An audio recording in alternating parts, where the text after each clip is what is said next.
నమస్తే. ఈరోజు అన్ఫార్చునేట్లీ ఒక విషాదకరమైన వార్త తెలిసింది.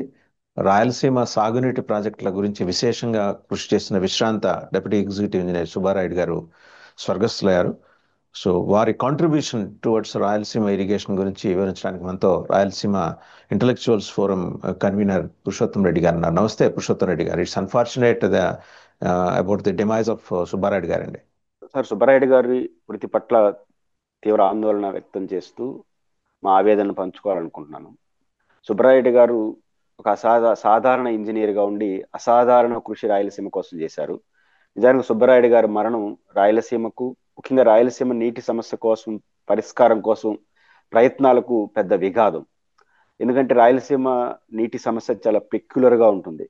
ఉమ్మడి ఆంధ్రప్రదేశ్లో కానీ ఇప్పుడు కానీ ఒక ప్రత్యేక చొరవ తీసుకొని శ్రద్ధతో కన్సెంట్తో రాయలసీమ గురించి ఆలోచించకపోతే ప్రతి సందర్భంలో ఉమ్మడి రాష్ట్రం నుంచి అన్యాయానికి గురవుతూనే వస్తుంది. అన్యాయానికి గురవుతూ వస్తున్నందుకు ఒక కారణం రాయలసీమ నీటి సమస్య పరిష్కారం కాకపోవడం ఒకటైతే, ఉమ్మడి రాష్ట్రంలో ఈ పెద్ద పెద్ద ఇంజనీర్లు కానీ ముఖ్యమైన హోదాల్లో ఉండే వాళ్ళందరూ ఒక పక్షపాత ధోరణితో రాయలసీమకు అన్యాయం చేశారు. ఆ రోజు నాగార్జున సాగర్ స్థానంలో మనకు మన సిద్ధేశ్వరం దగ్గర ప్రాజెక్ట్ రావాల్సిన అవసరం ఉంది, కృష్ణా పెన్నార్ ప్రాజెక్ట్. అది అది అది రాకుండా నాగార్జున సాగర్కి వెళ్ళిపోయింది. ఆ తర్వాత శ్రీశైలం ప్రాజెక్ట్ డిజైనే రాయలసీమకు పనికి రాకుండా జరిగింది.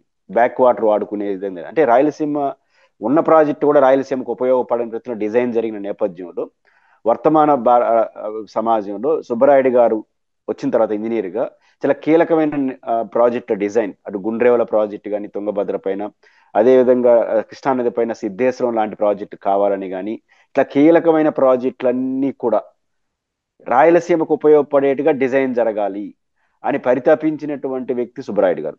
ఒక రకంగా మాలాంటి అనేక పదుల సంఖ్యలో రాయలసీమ గురించి గొంతెత్తుతున్న ప్రతి ఒక్కరికి ఒక అధ్యాపకుడుగా ఆయన ఉన్నాడు. ఎందుకంటే నీటి ప్రాజెక్టులు ఎంత సంక్లిష్టమైందో అందరికీ తెలుసు. అట్లాంటి దాన్ని చాలా సులభ పద్ధతిలో మాలాంటి వాళ్ళకి చెప్పి దాని సమాజం ముందు నిలిపారు. కాబట్టి మాలాంటి గొంతులకు మోగబోయే పరిస్థితి ఆయన యొక్క మరణం నేను భావిస్తాను. అన్నిటికన్నా బాధాకరం ఏంటంటే, గొప్ప వ్యక్తి ఎందుకు అంటానంటే, వారికి రెండు కాళ్ళు లేవు, షుగరు ఎక్కువైపోయి దాదాపు 10 సంవత్సరాల క్రితం, ఈ రోజు రేపు కాదు, రిటైర్ అయిన వెంటనే షుగర్ ఎక్కువై రెండు కాళ్ళు తీసేశారు.